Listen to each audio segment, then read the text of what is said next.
Сегодня с нами Mercedes ML 2.7, и возникает у нас вот вопрос именно грохот в момент запуска двигателя. Возникло у нас подозрение на то, что отпустились коренные постели коленвала, ну а также есть небольшое подозрение у нас на двухмастовый маховик. Что мы делаем?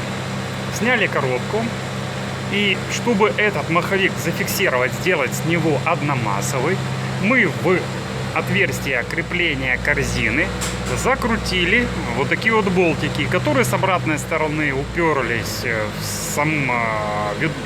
в основную массу маховика и зафиксировали вот эту вторую массу. То есть вот теперь, видите, он у нас железно, то есть не болтается, зафиксирован. И запускаем двигатель. Юрец, запускай!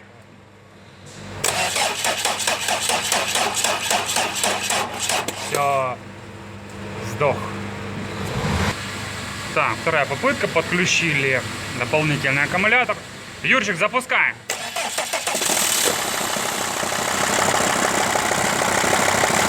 Плавно увеличивай обороты. Оп, мы слышим стук. Хорош, хорош. Заглуши. И еще раз запусти. Оп.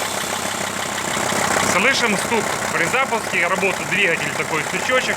Поэтому 100% исключаем двухмассовый маховик, биение, а то, что что-то с коленвалом. Глуши.